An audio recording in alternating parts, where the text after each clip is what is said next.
오늘 말씀을 여러분 잘 들으시고 이 말씀 속에서 말씀하신 대로 조금만 사시면 여러분들이 정말 행복하고 복된 길에 설 수 있어요.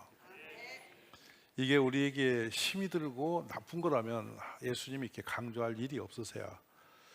그래서 오늘 이 본문은 우리의 생활에서 가장 중요한 부분들을 우리에게 가르쳐 주시는 메시지인데 한번 돌아보세요. 다 귀하게 여김받고 싶죠. 사랑받고 싶으세요. 그죠?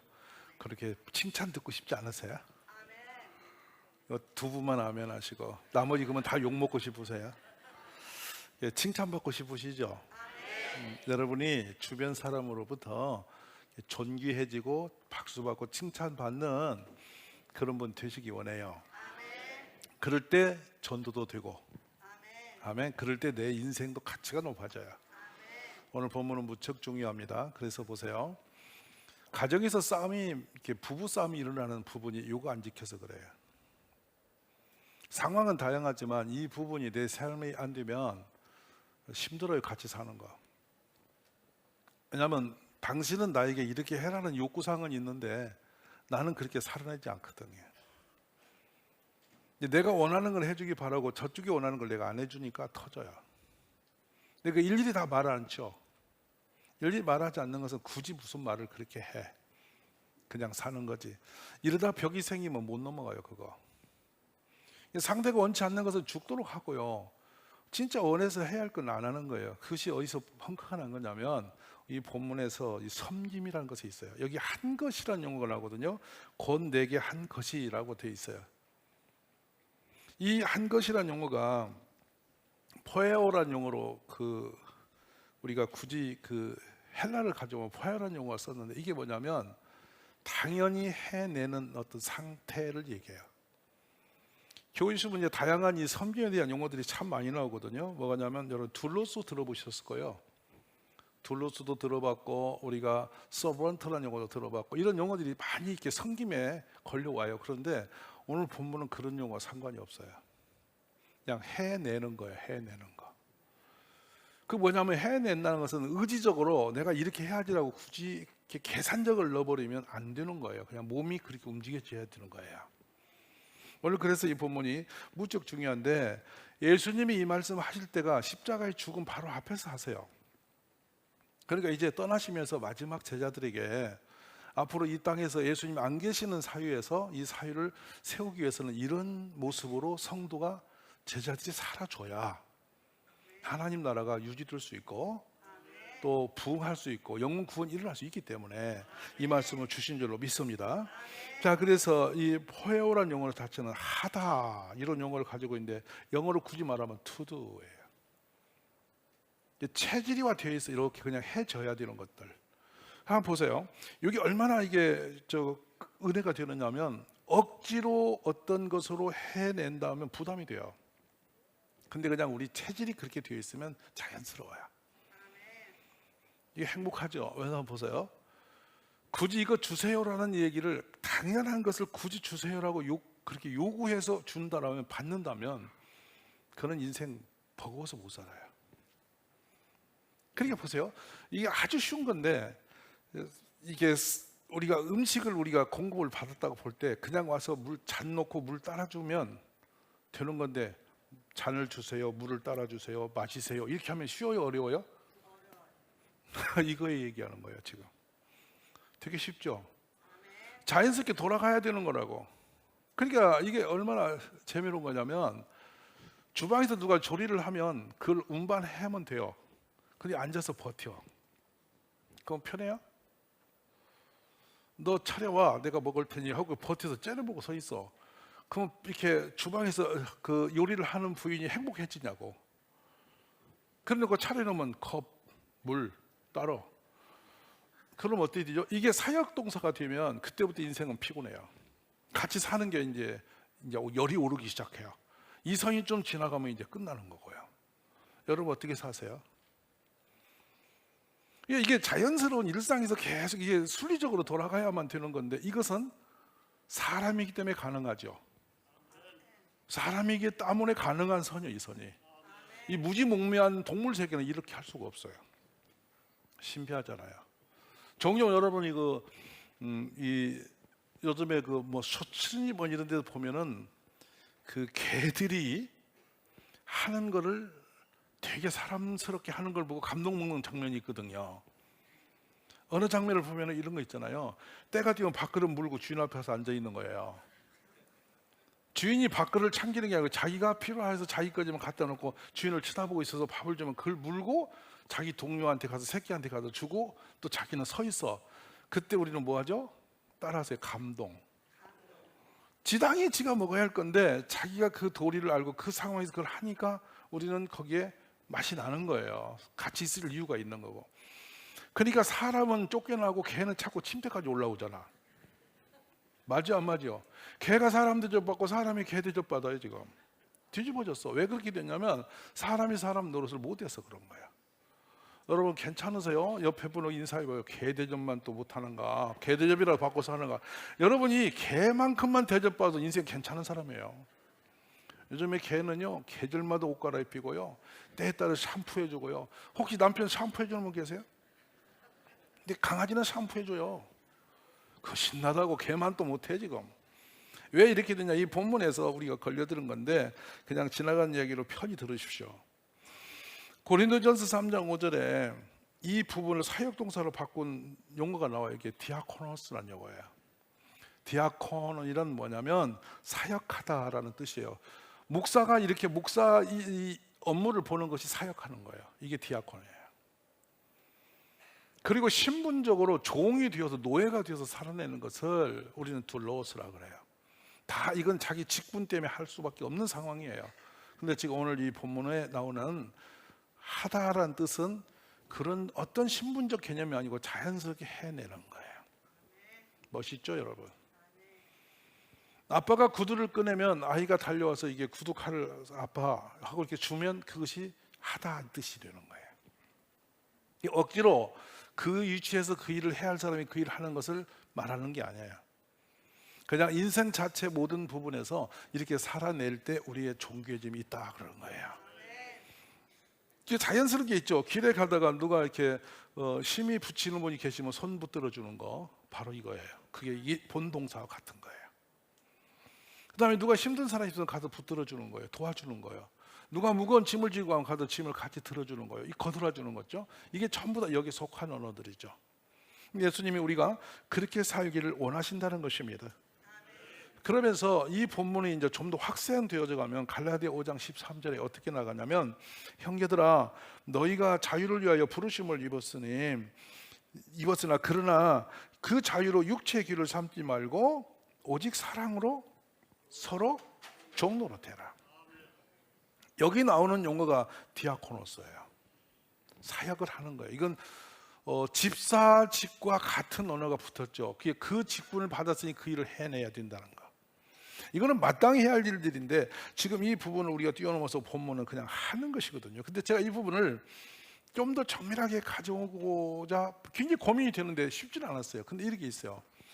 어머니가 되어져서 어머니 역할을 하고 있는 것이 이 본문의 언어와 대단히 이렇게 관계가 깊어요. 어머니는 어머니이기 때문에 의무적으로 1, 2, 3, 4, A, B, C, D 이렇게 해서 자기 업무를 정해놓고 그 업무만큼만 처리하는 영역이 정해진 역할만 하는 상황이 아니에요. 무슨 말 아시죠? 아가 태어나면요 이 아이의 100% 모든 것을 다 관리를 해요. 자, 나는 기저귀만 2시간에 한 번씩 갈래. 이렇게 결정 정해놓고 정리하는 거 건강한 게 아니에요. 종종 엄마들이 또 이런 거 있죠. 애는 뭐 3시간마다 젖을 먹여야 돼. 그러놓고 애가 까무러져 죽어도 3시간을 쳐다보고 기다려. 엄마인가요? 그렇게 알을 기르면 애는 나중에 정서 불안장애자가 됩니다. 먹고 싶을 때 뗐을 때 물려주면 되는 거예요. 그리고 몇 그램 몇 cc 몇 온도가 아니라 배부를 때까지 그냥 먹고 그만둘 때까지 먹이세요. 자기 충족이 되어야 얘가 인생이 좋아지지 먹다 뺏기고 먹다 뺏기. 얘가 몇 살 안 되면 숟가락과 엄마 찍으러 옵니다. 왜냐하면 그 엄마는 그렇게 계획적인 계산된 삶으로 역사를 정해놓고 메모해서 아이들을 돌보는 게 아니에요. 엄마의 사랑의 감으로 모든 걸 쏟아붓죠. 근데 그 사랑 속에서 아이가 무럭무럭 잘 자라내죠. 그때 엄마가 계산을 합니다. 얘가 이제 우유는 몇 그램씩 몇 년 먹었고, 그러니까 우유값이 얼마고, 내가 봉사한 시간은 한 시간에 내가 얼마짜리인데 몇 시간고, 엄마가 전부 다 계산 썼다가 이제 24살 때 나는 받아내야 돼. 이게 계산하십니까? 그래서 그 계산을 대고 좀 더 더해서 더 많은 내가 수익을 거두려고 이렇게 투자해놓고 나중에 기다리고 그렇게 합니까? 이런 말을 여러분 처음 듣잖아요. 왜냐하면 그런 엄마가 없기 때문에 그래요. 그런데 시간과 장소와 상황과 섬김의 초월적인 일이 계속 일어납니다. 희한하게 어떤 애들은요, 밤에는 계속 놀다가 낮이 되면 주무세요. 그런 애들이 있어요. 엄마에게 초죽음 들 때가 그때입니다. 어른 잘 때 놀고, 어른이 놀 때 지는 자고, 이게 역으로 바꿔져 보잖아요. 그리고 시공을 초월하여 자기 하고 싶은 대로 안 일어나는 거예요. 근데 그것을 오늘은 이 시간은 여기에서는 이것이 안 되고 저거 되고 이렇게 안 씁니다. 엄마는 걔가 원하는 걸 다 맞춰주죠. 바로 이것이 오늘 말씀하는 이 본문이 원하는 그 섬김이에요. 근데 그 섬김이 피곤하거나 계산이 들어가면 너무 지쳐가는데 행복해요. 그 섬김이 행복해요. 그리고 기뻐요. 참 묘한 거예요. 바로 이런 부분이 우리가 지금 예수님이 원하시는 섬김의 체화된 걸 이야기하시는 거거든요. 이 한 단계 조금 더 들어가면 데라포아라는 용어로 이제 헬라가 지내겠는데, 그게 뭐냐면 돌봄을 통한 치유예요. 여기까지 이 섬김이 점점점 가서 사람이 치유되는 데까지 영향이 미쳐지게 돼 있어요. 여러분 서로가 그런 은혜 안에 있기를 간절히 원해요. 그래서 가족이 이 본문의 말씀에 체화가 되면 그 가정은 천국이 돼요. 그런데 쉽지 않아요. 왜냐하면 이것은 본인의 헌신과 희생을 바닥으로 들고 가기 때문이죠. 상대방에게 초점을 맞추고 살아내야 되기 때문에 이게 힘든 거예요. 만일에 오늘 이곳에 계신 여러분들이 상대방의 상황을 이해하고 공감하면서 그분이 무슨 생각과 뭘 원하는지에 대해서 늘 같이 맞춰서 보좌를 맞춰서 걸어왔다면 살아갈수록 행복해질 거예요. 나중에는 그냥 생각만 해도 그분이 지금 이 상황에서는 이런 위치에서 무엇이 원하는 바가 되는 것을 감을 잡고 돕기 시작하거든요. 이게 드디어 파트너라고 해요. 쉬운 게 아니에요, 이거. 그래서 성경에서 한 몸이 되라는 용어는 여기서 나온 거예요. 한 몸. 상대의 원함이 무엇인지를 굳이 말해서 요구하지 않아도, 청구서를 들고 오지 않아도 내가 알아서 같이 맞춰가는 거예요. 그것이 그리스도 안에서 한 몸이 되었다, 이렇게 하는 거예요. 오늘 말씀을 잘 들으시면서 그와 같이 되시기를 간절히 원합니다. 그러면서 이 섬김의 근본이 그럼 어디서 왔냐? 그 뿌리입니다. 원천은 사람에게 있지 않고요, 마태복음 20장 28절 보시면 나와요. 자, 인자가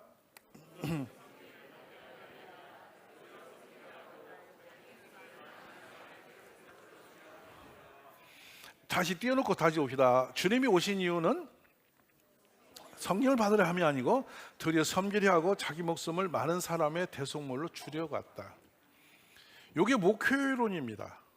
교회론이고. 그러니까 우리는 누군가의 희생의 헌신의 그 대가를 통해서 내가 행복지수 누리는 거. 근데 이게 서로 상반이 같이 움직일 때 오늘 천국이 이루어지는 거예요. 공감되세요? 그러니까 이제 이건 뭐 그냥 우습게 이야기지만은 흔히 우리가 알고 있는 부분이 그거잖아요. 누가 천국과 지옥을 가봤더니 똑같은 상황이다. 이거는 이제 비유적인 얘기예요. 근데 지옥에 갔더니 젓가락이 1m가 넘더래요.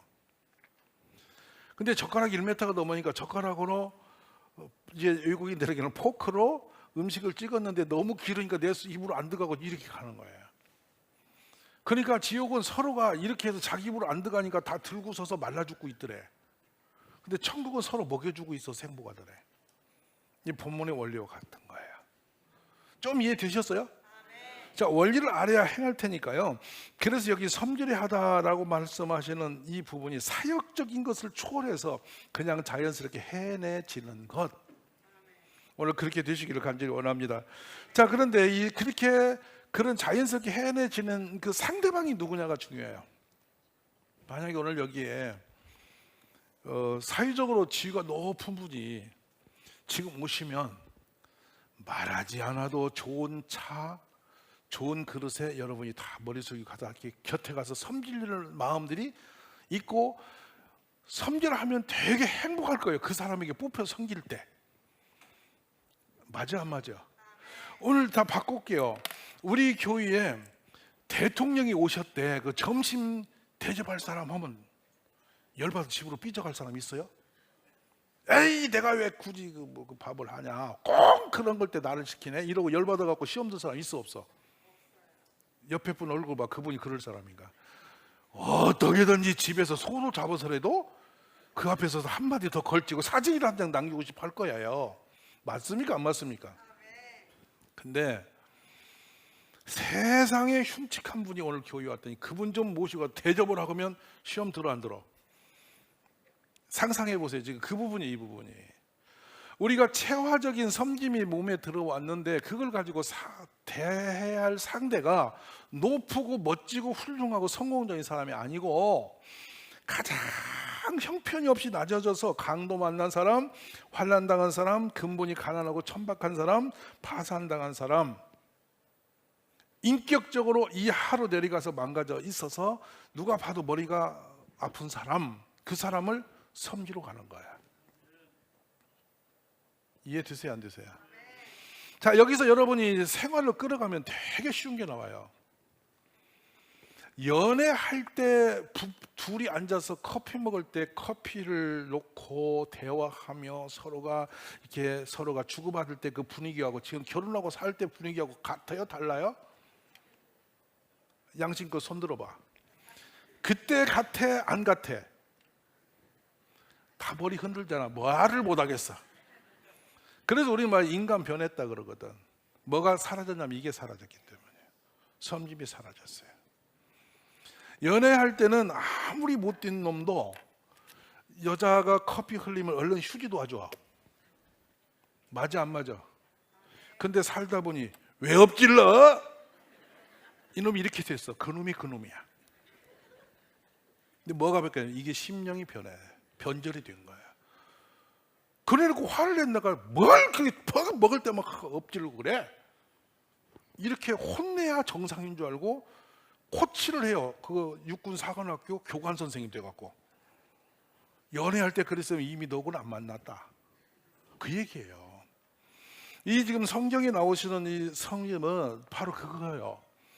높은 곳에서 아래를 지적해서 뭘 하는 게 아니라 본인이 그냥 약하고 힘든 사람을 알아서 서포트하는 게 지원해 주는 거예요. 교회의 성도가 그렇게 되는 것이 교회라는 거예요. 아멘 되세요? 우리 공동체가 그리 되기를 기도하시기 바랍니다. 근데 생각보다 우리 앞에는 유불리를 굳이 좋은 사람 나쁜 사람 이 계산이 들고 말고를 떠나서 섬기할 사람이 내 주변에 가득한 거예요. 요게 살아나면 교회 살아나요. 어떤 회사가 마을별로 이렇게 점심 식탁 교제 하시면서 제가 안 가보고 다 듣거든요. 뭐냐면 50대 이상 드신 분이 많이 계신 동네는 반찬이 많을 겁니다. 오늘 돌아볼까요? 남을 거예요 거기는. 근데 젊은이끼리 있으면 이게 아마 조금 허접할 거예요. 왜 그럴까요? 살아오는 경륜과 역사 속에서 섬김 부분 배운 분들이죠. 야 거기 밥 먹어야 된다면 뭔가 내가 갖고 가야 된다는 생각이 들어오는 거야. 이게 나이에 많은 경륜에 따라서 섬김이 체화된 상태예요. 젊은이들은 아직은 대접받는 나이예요. 내가 필요하면 친정엄마한테 연락하면 엄마가 챙겨주는 사람이잖아. 내가 섬김을 받는 사람이 아직은. 그러지 내가 이걸 갖다 줘야지 생각을 적게 하는 거야. 그 조금 해놓고도 되게 생색내고 싶은 게 30대죠. 알아듣겠어요? 근데 30대끼리 있으면 서로가 봐요. 계산이 들어가요 거기는. 근데 50대 60대 할머니들은 넘치도록 갖고 와서 우리가 그러지 과하게 갖고 와서 싸구려가 됐어. 너무 많이 가져오는 거야. 오늘 맞춰보세요. 이게 섬김의 체화가 되어질 때가 그렇지 않은 때의 상태를 보는 상태죠. 오늘 우리의 삶이 그렇게 되기를 기도하십시오. 그런데 문제는 인색한 마음으로 억지로 마지못해 사는 경우는 결코 어떤 일을 했더라도 결과물이 좋지를 않아요. 그렇게 사는 사람이 생각보다 엄청 많아요. 억지로 마지못해 사는 경우 정말로 그거는 결실이 없어요. 골로새 3장 23절에서 보면은 무슨 일 하든지 마음을 다하여 주께 하듯하고 사람에게 하듯하라. 왜냐하면 주님께는 계산 없이 그냥 혼방 감사로 드리고 사람에게는 계산이 들어가는 거예요. 아멘이십니까? 자, 그래서 에베소 6장 7절 보면 같이 읽읍시다. 기쁜 마음으로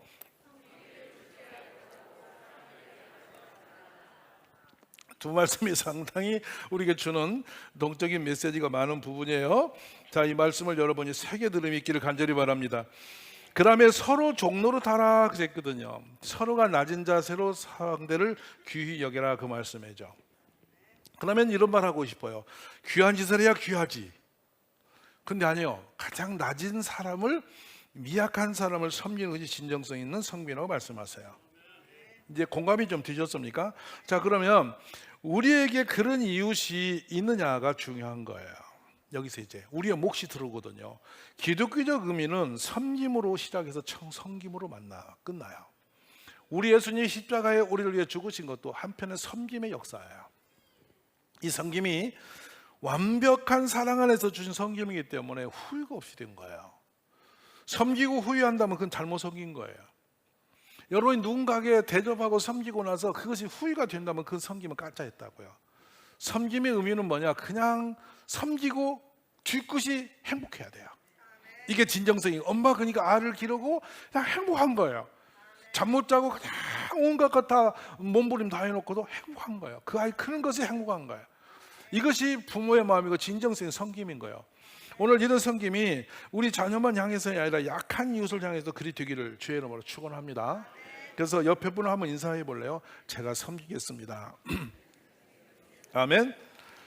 자, 그래서 우리가 이 본문을 좀 더 이렇게 현실적으로 가까이 느끼기 위해서 성경 말씀이 있는데요. 누가복음 10장에 나온 거거든요. 거기 보면 여러분이 잘 알고 있는 사마리아의 나그네라고 소개도 되고 있어요. 사마리아 나그네. 또 한편을 보면 강도 만난 사람 이렇게 되고, 누가 이웃이 되겠냐 이런 제목으로 많이 들려지는 거예요.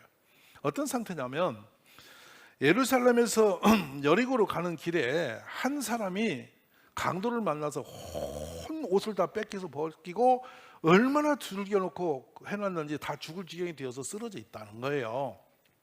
근데 거기에 세 사람이 지나갔어요. 제사장이 지나가는데 이렇게 보니까 피 흘려. 아이고 이건 율법적으로 안 돼. 지나갔어요. 좀 그러니까 레위인이 보고서 아유 이거 아니냐고 지나갔어요. 사마리아 나그네가 보니 아이고 이 큰일 났구나. 그를 불쌍히 여겨서 피투성이가 되어 있는 그 사람에게 딱 뛰어가서 상처를 싸매주고 짐승에 태워서 주막으로 가서 그를 돌봐주다가 주인에게 부탁을 해요. 부비를 줄 테니 이 사람을 좀 도와주세요. 그리고 다 부비 끝나고 난 뒤에 곧 다 치유하고 난 뒤에도 돈이 더 들거든 기록해 놓으세요. 내가 돌아온 길에 갚아줄게요. 성경이 어디까지냐면 완전히 회복될 때까지 섬기는 것이라는 거예요. 아멘. 약한 사람을 섬길 때 적당히 몇 번 해놓고 이렇게 하는 게 아니라 그 사람이 완전히 좋아질 때까지 끝까지 섬기는 것, 이것이 온전한 섬김이에요. 할렐루야. 이 의미가 우리에게 고백적으로 다가오기를 바랍니다. 그래서 섬김이란 뭐냐? 책임지는 거예요. 내가 맡아서 그냥 감당해내는 거예요. 그러니까 조금 전에 말씀한 것처럼 엄마는 아를 책임지는 거예요. 그래서 참 재밌습니다.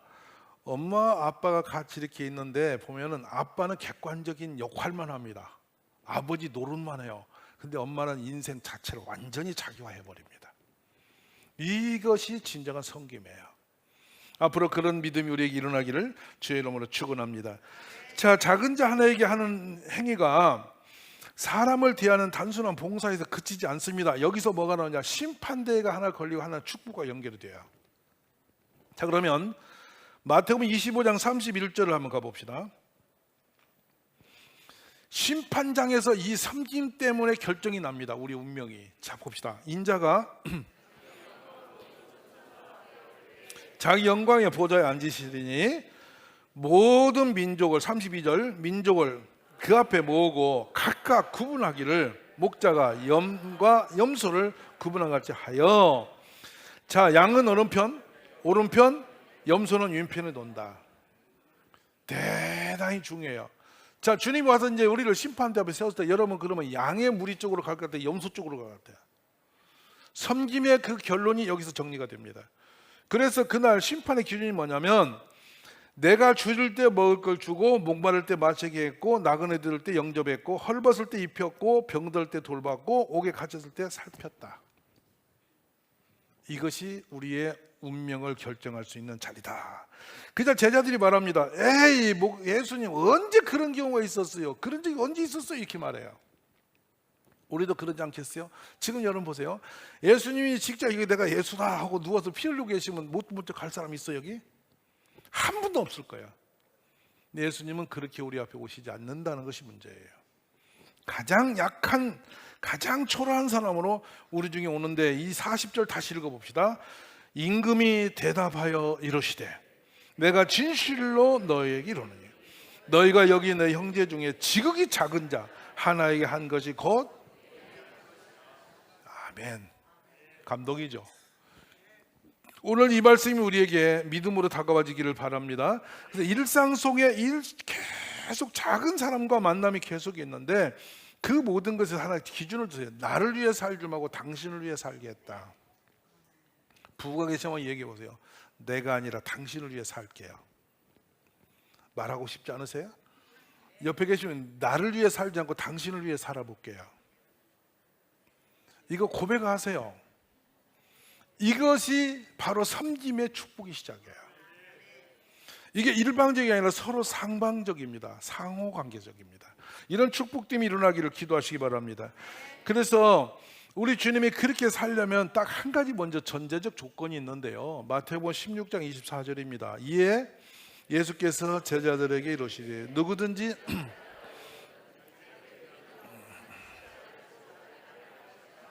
이 자기 부인이 뭐냐면 영어로 than himself예요. 근데 스스로 자신을 죽이는 거예요. 정리하는 거예요. 자신을 지워야 돼요. 자신이 안 보여야 돼요. 상대방만 보여야 돼요. 이렇게 살아갈 때 여러분은 천국을 이룰 수 있는 가족이 되는 건 줄 믿습니다. 자, 그래서 자기 것으로 왜 섬김이 어렵냐? 희생해야 되고 자기 것으로 헌신해야 되기 때문에 그래요. 어려워요. 끝으로 한 장면을 보면서 끝내겠습니다. 창세기 18장인데요. 여기에는 나그네들이 왔다고 그랬어요. 근데 그 원어를 보면 뭐냐면 이 참 재밌는 용어입니다. 에나셈이라는 용어를 그 히브리 말로 썼는데 보니까 사람들이 들이닥쳤다가 돼 있어요. 아브라함이 일상적인 나라입니다. 만물의 상술이 담은 근처에 장막문 앞에 그냥 멍하니 앉아있는데 갑자기 사람들이 들이닥쳤다 그거예요. 자, 한번 물어볼게요. 나이 50 이상 되신 어르신들 옛날에 결혼했을 때 친구들이 집으로 들이닥칠 때가 있었나요? 없었나요? 그것도 밝은 대낮이고 해가 진 늦은 시간에 오실 확률이 매우 높았을 겁니다. 그 당시에 술 한잔 하실 때면 꼭 술 먹은 후에 3차도 갈 데가 없을 때 4차로 집으로 몰고 들이닥치는 남자들이 있었을 겁니다. 있었던 분만 어디 끄덕여 보세요. 그때 그 상태에서 어떻게 처리하셨나요? 그때 그 상황에서 어떻게 그 문제를 풀으셨나요? 한 번만 더 이런 꼬락서이 보이면 내가 나가던 놈을 안 산다면서 칼을 갈고 계셨나요? 그냥 기쁨으로 받아들였나요? 또 짱구 같은 남자는 기쁨으로 받아들인 갔을 때 계속 이걸 연속시킵니다. 그건 진짜 인간이 아니고요. 무슨 말 아세요? 그런데 어느 날 갑자기 손님이 애고 없이 확, 혼자도 아니고 여럿이 확 들이닥칠 때 기분이 어떠시게요? 할렐루야, 오늘 복 받을 일이 생겼구나 이러십니까? 아, 그렇습니까? 근데 누가 좋냐면 남편 혼자 너무 즐겁습니다. 지금 뭐 곰 밀가루 가와라, 여기 봐라, 막 발 씻기라, 막 가서 떡을 맹글어 와라. 그러더니 막 좋아 뛰어가더니 요양관에 가서 살찐 송아지를 잡아가지고 이거 요리해라. 누구만 좋아 지금? 남편만 좋아. 그 남편 이름이 아브라함이에요. 부인이 지금 90이 되어가는 89살 된 할매야. 손님이 왔는데 막 소를 잡아다 던지면 여러분 송아지 한 마리 요리가 쉬워요, 어려워요? 오늘 송아지 한 마리 잡아볼래요? 그런데 그걸 갖다 뒤밀어 버렸어요. 그러고 자기는 또 얼른 손님들 앞에 가서 또 놀고 있어요. 부인은 주방에서 지금 이걸 해야 돼. 근데 90먹은 할매가 이걸 해야 돼 지금. 이게 창세기 18장의 아브라함의 집의 이야기예요. 근데 이거를 그렇게 기쁨으로 영접했다는 거예요, 손님을. 근데 밥상을 차려놓고 들으니까 희한한 얘기를 또 하고 있어요. 아브라함아, 내년 이때 네 부인이 애 난다. 89 먹은 부인이 애 난다. 이렇게 디저트를 갖고 들어가다가 밖에서 그 얘기 듣고 너무 어이가 없으니까 아이고 망치게 하다가 웃었더니 또 들켜갖고 웃기는 왜 웃냐까지 따졌어. 이게 창세기 18장의 아브라함의 가정 얘기예요. 이 장면이 우리에게 온다면 우리는 어찌할까 생각을 해보세요. 데려오려면 미리 준비나 하고 데려오고, 뭔가 할 수 있는 거나 예비하지, 내가 뭐 때문에 해야 되니, 이런 부인들이 여기에 90% 이상 들 것 같은데, 이거 굉장히 거리감이 있는 얘기잖아요. 오늘 판을 바꾸세요. 인사해, 여보 아무 때나 손님 오시면 우리 열심히 섬깁시다. 아멘이세요? 오늘 굉장히 중요한 부분을 보는 거예요. 그래서 끝으로 갑니다. 그렇게 섬기고 난 뒤에 창세기 18장 10절에 10절과 18절을 같이 봅니다. 10절에 봅시다.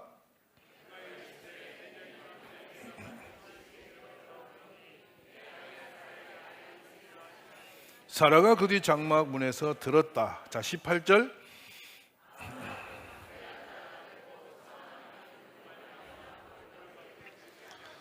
우리는 이 말씀만 좋은 거예요. 앞에 손님은 내치고 이 말씀만 받기 좋아하는 거예요. 우리 오늘 이 부분에 섬김이 우리에게 축복임을 이해하시기 바랍니다. 히브리서 13장 2절을 읽겠습니다. 손님,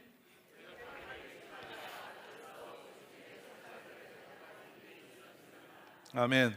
저는 오늘 우리 가족들이 이 말씀을 대하면서 가장 약하고 천하고 의미 없어 보이는 사람에게 진심으로 섬기는 일을 여러분 해내시면 바로 그 섬김이 여러분의 축복이 됩니다. 앞으로 그래야 할 때 우리 구원의 역사와 교회의 역사가 달라질 줄 믿습니다. 우리 서로 섬기며 복을 받기를 주의 이름으로 축복합니다.